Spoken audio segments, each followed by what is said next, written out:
Okay, this is a quick tutorial on how to change the coolant properly in your Honda Fit. You're gonna need one of those, so don't drop it. Uh-oh. Uh-oh. So the first thing you need to do is jack up at least the front of the car, and I'll show you where the jack point is pretty quickly here. Get down on the old crawlerino. The jack point is that piece in the light right there. I should probably point to it for clarity's sake. Please excuse the mess. Here's my pointing stick. Okay. Now, your jack point is exactly here. Immediately in front of what looks like the catalytic converter, and might be, but I'm not sure. So you can see that this suspension goes to each wheel, meets in the center here. That's where you want to do. It's got this nice little divot. The hole in the center right there. And the best way to do that is with the Daytona Harbor Freight jack that I have over there, because you'll need to get it all the way under, and then you have about an inch or half an inch of clearance. So step one, place coolant thing under the drain. This is the drain tab thingy. Let's see if we can get a better view of that. You're gonna unscrew that just with your fingers. It's finger tight, and be mindful there's a hole there before it comes all the way out. That'll drain about half a gallon or less of coolant. And I thought I was done, but there's actually another drain bolt. Now let's show you what it looks like on the TV screen. So I've got a nice convenient Charmly manual here. So it tells me, okay, do that finger tight one. Mine was missing this big plastic piece. Drain the coolant. Then there's this coolant bolt here that you need to get to. And I could not find this for the life of me, but on the Honda Fit Jazz Manual.com, here's a better picture of the drain bolt. And you can see, okay, it is actually up and to the left of the oil filter. And let me just give you that. On the Fit Jazz, you'll find it. And the Charmly one is right there.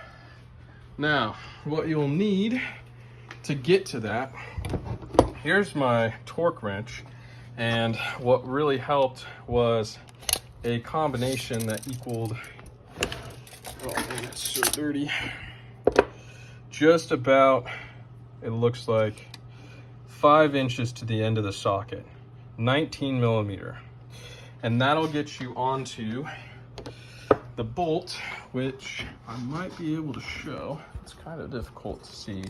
Some people say you can't get to it with the intake manifold on, but you definitely can. If you look in between the far on the left, you'll see it right there in the light. And in the shadow, you can't even see it, but with some light on it, which is even kind of hard to get on, there it is.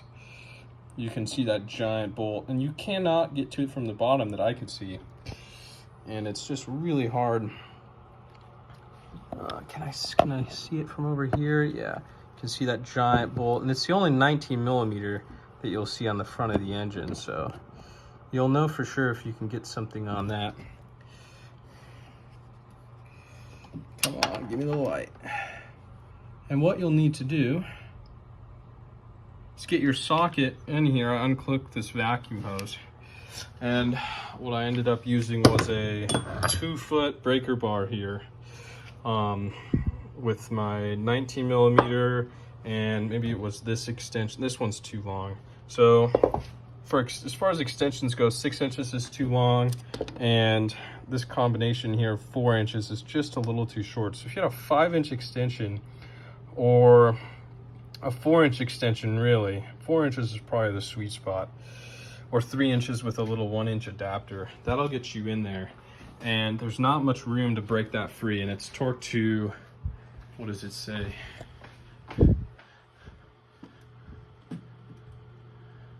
these values here, so it's not easy to get off. But you'll want to put a bucket underneath, right about there.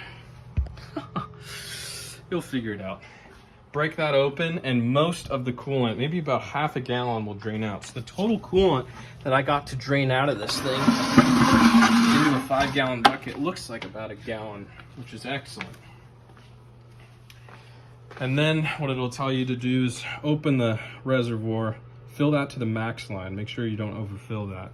Then open this guy, fill it up to the base, just like that. And then put this on loosely. Then the manual says, run the engine. Let's see.